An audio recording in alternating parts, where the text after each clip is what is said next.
동영상에서는 비상계엄, 내란죄, 그리고 대통령 탄핵이라는 제목으로 설명을 드리도록 하겠습니다. 우선 2024년 12월 3일 비상계엄 선포의 위헌성에 관해서 살펴보고, 2024년 12월 3일 비상계엄 선포 및 이후 행위가 내란죄를 구성하는가 에 관해서 살펴본 이후에 2024년 12월 3일 및 이후 대통령의 행위는 탄핵 사유에 해당하는가에 관해서 살펴보도록 하겠습니다.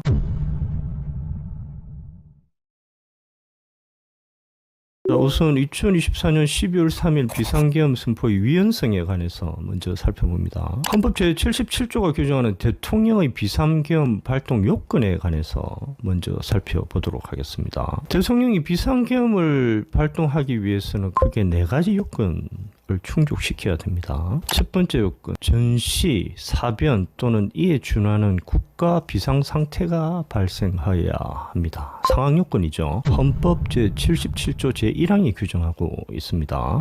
전시는 뭔지 아시지 않습니까? 전쟁이 발발해야 된다라는 것입니다. 사변은 사전을 찾아보면 3가지 뜻이 있습니다. 사람의 힘으로는 피할 수 없는 천재나 그 밖의 큰 사건, 전쟁에까지 이르지는 않았으나 경찰의 힘으로는 막을 수 없어 무력을 사용하게 되는 난리, 한 나라가 상대국에 선전포고도 없이 침입하는 일, 이런 걸 사변이라고 합니다. 전시, 사변 또는 이에 준하는 국가 비상상태의 발생, 예를 한번 볼까요? 외국과의 전쟁, 무장 집단에 의한 폭동, 천재 또는 다중의 불법 행위에 의한 극도의 사회 질서 혼란 상태 등이 중요합니다. 현실적으로 발생한 경우에 하나고, 앞으로 발생할 가능성이 있는 상황은 여기에 포함되지 않습니다. 즉, 앞으로 전쟁 발발하겠어, 또는 앞으로 사변이 발생할 수가 있겠어, 이런 것만 가지고는 비상계엄을 선포할 수 없다라는 겁니다. 실제로 전쟁이 발발하거나 실제로 사변이 일어나야만 비상계엄을 선포할 수 있다라는 겁니다. 왜 그러냐? 계엄은 진압적인 비상조치이지 예방적 조치가 아니기 때문입니다. 비상계엄 선포의 두 번째 요건, 병력으로서 군사상의 필요에 응하거나 공공의 안녕 질서를 유지할 필요가 있어야 합니다. 필요 요건이죠. 헌법 제77조 제2항이 규정하고 있습니다. 즉, 군병력을 동원하지 않고는 비상사태의 수습이 도저히 불가능한 경우의 하나이기 때문에 경찰 병력만으로도 사태의 수습이 가능한 때에는 계엄 선포의 긴급성은 없다라는 것입니다. 세 번째, 절차 요건입니다. 국무회의의 심의를 거쳐야 합니다. 헌법 제89조 제5호 제6호가 규정하고 있습니다. 넷째, 역시 절차 요건입니다. 비상계엄을 선포한 이후에는 지체 없이 국회에 통고하여야 합니다. 헌법 제77조 제4항이 규정하고 있습니다. 비상계엄의 요건에 관한 대부분의 입장을 살펴보도록 하겠습니다. 대부분은 뭐라고 판시를 하고 있느냐? 군사상 필요한 때는 전쟁 또는 전쟁에 준하는 사변으로 국가의 존립이나 헌법의 유지에 위해가 될 만큼 극도로 사회 질서가 혼란해진 상태 등이 현실적으로 발생하여 경찰력만으로는 도저히 비상사태의 수습이 불가능하고 군병력을 동원하여 그러한 상황에 이른 직접적인 원인을 제거하는 것이 반드시 필요하게 된 때를 뜻한다고 보아야 한다라고 판시하고 있습니다. 다음으로 비상계엄의 내용과 효력에 관해서 살펴보도록 하겠습니다. 비상계엄이 선포된 때는 법률이 정하는 바에 의해서 영장제도, 언론, 출판, 집회, 결사의 자유, 정부나 법원의 권한에 관해서 특별한 조치를 할 수 있습니다.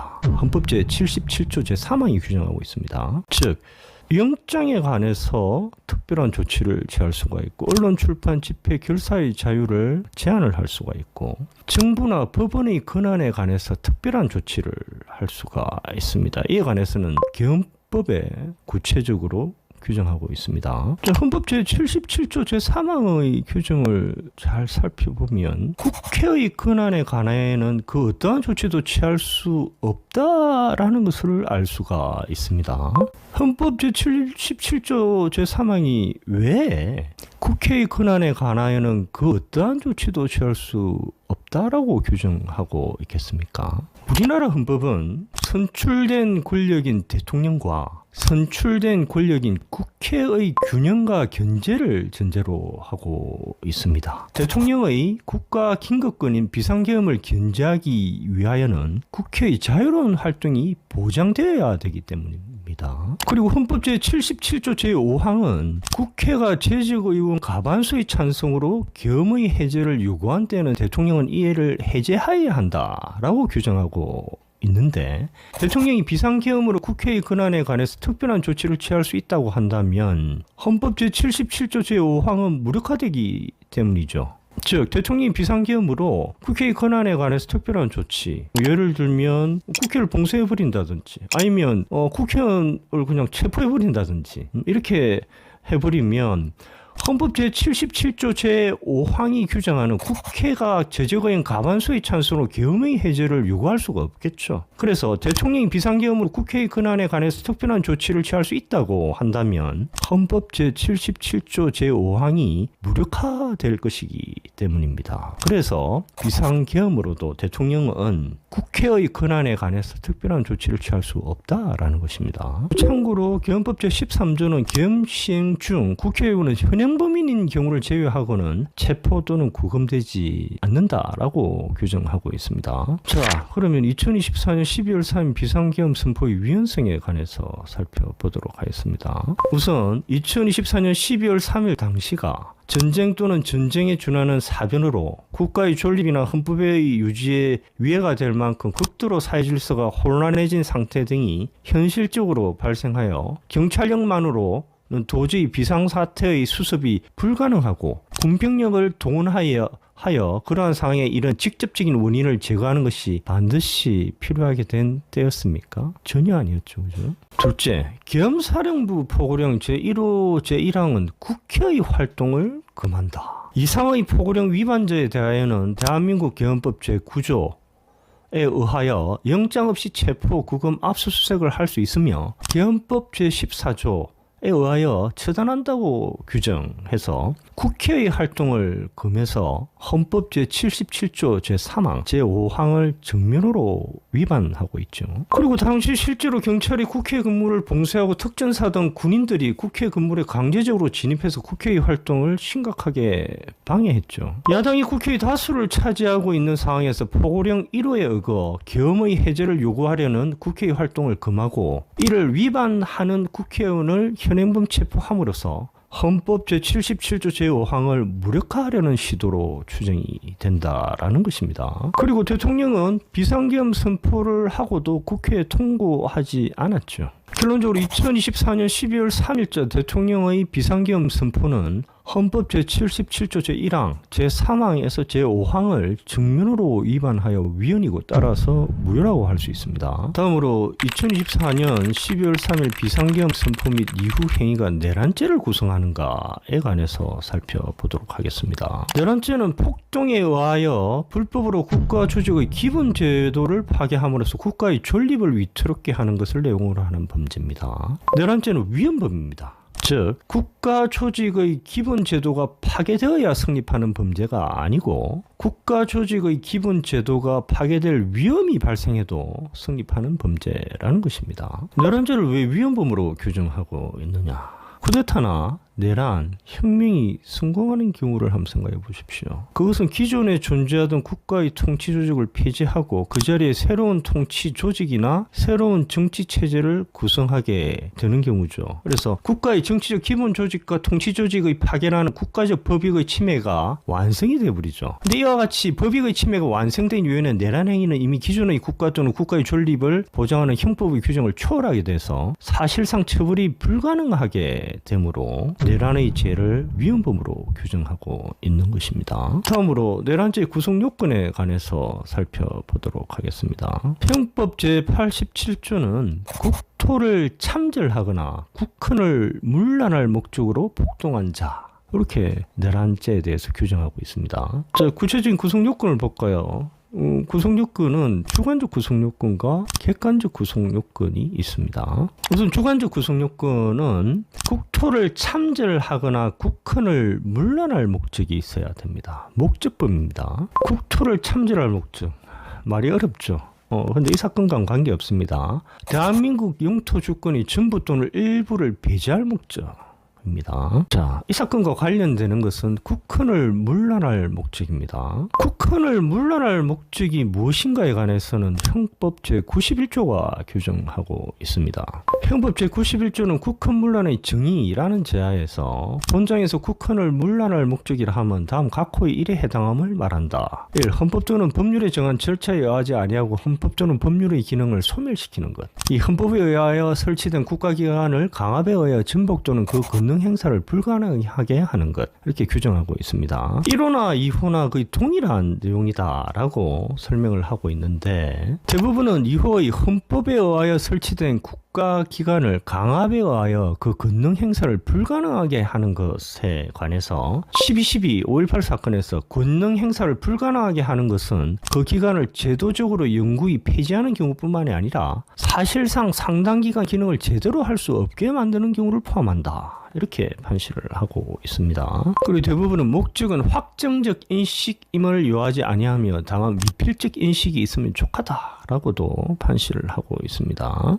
두 번째, 객관적 구성 요건으로 폭동을 한번 볼까요? 대부분은 폭동의 내용으로서의 폭행 또는 협박은 일체의 유용력의 행사나 외포심을 생기게 하는 해악의 고지를 의미하는 최강의의 폭행 협박을 말하는 것으로서 이를 준비하거나 보조하는 행위를 전체적으로 파악한 개념입니다. 라고 판시를 하고 있습니다. 이를 전제로 해서 대부분은 1980년 5월 17일 비상계엄의 전국 확대는 헌법기관이 국무총리와 국무위원들이 받는 강압의 효과와 그에 부수하여 다른 국가기관의 구성원이 받는 강압의 정도가 증대되므로 그와 같은 강압적 효과가 법령과 제도 때문에 일어나는 당연한 결과라고 하더라도 이러한 법령이나 제도가 가지고 있는 위협적인 효과가 국헌 문란의 목적을 가진 자에 의하여 그 목적을 달성하기 위한 수단으로 이용되는 경우에는 비상계엄의 전국 확대 조치가 내란죄의 구성 요건인 폭동의 내용으로서의 협박행위가 되므로 이런 내란죄의 폭동에 해당한다라고 판시하고 있습니다. 1980년 5월 17일 비상계엄의 전국 확대가 내란죄의 폭동에 해당한다라고 판시를 하고 있는 겁니다. 그리고 폭동은 직접적인 국헌 문란의 목적을 달성하기 위한 수단으로 행하여져야 됩니다. 그리고 폭행 협박이 한 지방의 평온을 해할 정도에 이런 때에는 내란죄는 기수에 이르고 그에 이르지 못한 경우에는 내란죄의 미수로 처벌을 받게 됩니다. 내란죄의 처벌에 관해서 살펴보도록 하겠습니다. 형법 제87조는 1. 우두머리 즉 수괴입니다. 사형, 무기징역 또는 무기금고에 처한다. 2. 모의에 참여하거나 지휘하거나 그 밖의 중요한 임무에 종사한 자는 사형, 무기 또는 5년 이상의 징역이나 금고에 처한다. 살상, 파괴 또는 약탈 행위를 실행한 자도 같다. 3. 부하 수행하거나 단순히 폭동에만 관여한 자는 5년 이하의 징역이나 금고에 처한다. 이렇게 규정하고 있습니다. 처벌이 사형, 무기징역 또는 무기금고밖에 없는 우두머리, 수괴는 내란 행위 즉 폭동을 조직, 지휘, 통솔하는 자를 의미합니다. 내란의 발의자 또는 주모자일 것을 요하지 않으며 반드시 1인일 필요도 없고 폭동의 현장에 있을 필요도 없습니다. 이후 모의 참여자는 수괴를 보좌하여 폭동 계획의 중요 부분에 참여하는 자를 의미하고 예비 업무 단계에서 참가하지 않고 폭동 개시 후에 참가하거나 폭동 중에 교체되어 모의에 참가한 자도 포함이 됩니다. 이후의 지휘자란 폭동 가담자의 전부 또는 일부를 지휘하는 자이며 폭동 개시 이전뿐만 아니라 폭동 중에 지휘한 자도 포함이 됩니다. 이후의 중요 임무 종사자란 이를테면 보급, 격리, 연락, 통신, 위생, 서무 등의 직무에 대한 책임을 부담하는 자까지도 포함하는 것으로서 그 중요 임무에 폭행 협박을 전혀 수반하지 않을 수도 있다라고 대부분 판시하고 있습니다. 3호의 부하 수행자와 단순 관여자는 막연하게 폭동에 참가해 폭동의 세력을 확장, 증대시킨 자를 말합니다. 부분은 이렇게 판시하고 있습니다. 상관의 적법한 직무상 명령에 따른 행위는 정당 행위로서 형법 제20조에 의하여 그 위법성이 조각된다고 할 것이나 상관의 위법한 명령에 따라 범죄 행위를 한 경우에는 상관의 명령에 따랐다고 해요. 부하가 한 범죄 행위의 위법성이 조각될 수 없다라고 판시하고 있습니다. 전 세계적으로 동일한 지지하에서 판시가 되고 있는 겁니다. 자, 이 말은 동원된 경찰이나 군인도 헌법 제87조 제3호에서 처벌이 가능하다라는 것입니다. 즉 위법한 비상계엄이라고 판단이 되면 상관의 명령에 따르면 처벌될 수 있다라는 것입니다. 그리고 헌법 제84조는 대통령은 내란 또는 외환의 죄를 범한 경우를 제외하고는 재직 중 형사상의 소출을 받지 아니한다라고 규정하고 있으므로 대통령이 내란의 죄를 범한 경우에는 재직 중에도 수사 및 기소가 가능하겠죠, 당연히. 2024년 12월 3일 비상계엄 선포 및 이후 행위가 내란죄를 구성하는가 살펴봅니다. 국헌 문란의 목적이 있는가 먼저 살펴봅니다. 대통령의 2024년 12월 3일 비상계엄 선포 시의 선포 이후 설명 그리고 비상계엄 포고령 1호 국회의 활동을 금한다. 이상의 포고령 위반자에 대하여는 대한민국 계엄법 제9조에 의하여 영장 없이 체포, 구금, 압수수색을 할 수 있으며 계엄법 제14조에 의하여 처단한다는 규정. 그리고 비상계엄 선포 이후 경찰로 하여금 국회 근무를 봉쇄하고 특전사 군인들로 하여금 국회 근무에 강제적으로 진입하게 한 점으로 보아서 헌법에 설치된 국가기관인 국회가 사실상 상당 기간 기능을 제대로 할 수 없게 만들려는 목적, 즉 국헌 문란의 목적이 있었을 가능성을 배제하지 못합니다. 다음으로 폭동이 있었는가를 살펴봅니다. 비상계엄 포고령 제1호 국회의 활동을 금한다. 이상의 포고령 위반자에 대하여는 대한민국 계엄법 제9조에 의하여 영장 없이 체포, 구금, 압수수색을 할 수 있으며 계엄법 제14조에 의하여 처단한다고 규정해서 국회의원들에 대해서 강압, 즉 협박하고 경찰로 하여금 국회를 봉쇄하고 특전사 군인들로 하여금 강제적으로 국회 건물에 진입하게 하는 등 폭행을 행사하였고 그 폭행 협박이 최소 한 지방의 평온을 해할 정도에 이르렀다고 보입니다. 결론적으로 2024년 12월 3일 비상계엄 선포 및 이후 행위가 내란죄를 구성하는 것으로 보입니다. 다음으로 2024년 12월 3일 및 이후 대통령의 행위가 탄핵 사유에 해당하는가에 관해서 살펴봅니다. 헌법 제65조는 다음과 같이 규정하고 있습니다. 1항 대통령이 그 직무 집행에 있어서 헌법이나 법률을 위배한 때에는 국회는 탄핵의 소추를 의결할 수 있다. 2항 대통령에 대한 탄핵 소추는 국회 제적의원 과반수의 발의와 국회 제적의원 3분의 2 이상의 찬성이 있어야 한다. 3항 탄핵 소추의 의결을 받은 자는 탄핵 심판이 있을 때까지 그 권한 행사가 정지된다. 4항 탄핵 결정은 공직으로부터 파면함에 그친다. 그러나 이에 의하여 민사상이나 형사상의 책임이 면제되지는 아니한다고 규정하고 있습니다. 헌법 제65조 제2항에 의거 국회가 국회 제적의원 과반수의 발의와 국회 제적의원 3분의 2 이상의 찬성이 있어 탄핵 소추를 하게 되면 헌법재판소가 탄핵 심판 청구가 이유 있는지 여부를 심의를 하게 되겠죠. 그럼 헌법재판소법 제53조 제1항이 규정하는 탄핵 심판 청구가 이유 있을 때는 언제인가? 이에 관해서 헌법재판소는 대통령을 탄핵하기 위해서는 대통령의 법 위배 행위가 헌법 질서에 미치는 부정적 영향과 해악이 중대하여 대통령을 파면함으로써 얻는 헌법 수호의 이익이 대통령 파면에 따르는 국가적 손실을 압도할 정도로 커야 한다라고 판시를 하고 있습니다. 참고로 박근혜 전 대통령 탄핵 사유를 한번 볼까요? 박근혜 전 대통령 탄핵 사유는 크게 네 가지입니다. 첫 번째, 피청구인 즉 박근혜는 기업에 대하여 특정인을 채용하도록 요구하고 특정 회사와 계약을 체결하도록 요청하는 등 대통령의 지위와 권한을 이용하여 사기업 경영에 관여하는 등 피청구인의 이러한 일련의 행위는 채무원 등의 이익을 위해 대통령으로서의 지위와 권한을 남용한 행위다. 둘째, 피청구인은 직접 또는 경제수석 비서관을 통하여 대기업 임원 등에게 미르와 K스포츠에 출연할 것을 요구하는 등 대통령의 지위를 이용하여 기업으로 하여금 재단법인에 출연하도록 한 피청구인의 행위는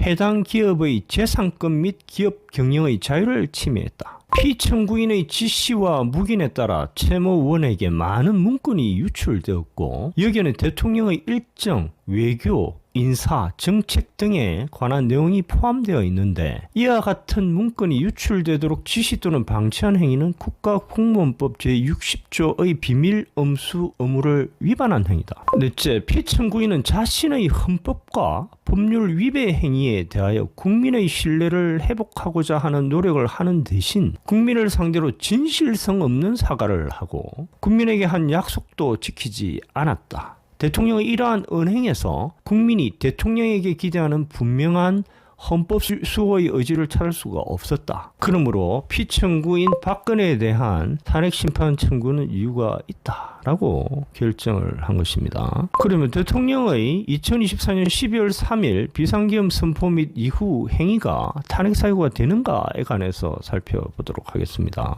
헌법 제77조의 정면으로 위반하여 비상계엄을 선포하고 헌법상 기관인 국회와 국회의원을 무력화 시도한 점, 대통령의 행위가 헌법상 내란죄를 구성할 수 있는 점, 대통령에게 헌법 수호의 의지를 찾을 수 없는 점에서 대통령 탄핵 사유가 존재하는 것으로 보입니다. 그리고 현 대통령의 위헌성은 박근혜 전 대통령의 위법성보다 훨씬 중한 것으로 보입니다. 여론으로 그 나라 민주주의 수준은 그 나라 국민의 민도와 정확히 일치한다 라고 말을 하죠. 예를 들어 독일 국민의 선택에 의하여 정권을 잡은 히틀러와 나치당이 일으킨 2차 세계대전으로 인해서 수많은 독일 국민과 인류가 죽음으로 내몰린 적이 있죠. 우리나라 국민의 민도는 세계적입니다. 이러한 국민의 의사를 거스르는 자들과 세력은 역사에서 사멸할 운명이다. 저는 이렇게 생각을 합니다. 자, 이상입니다. 감사합니다.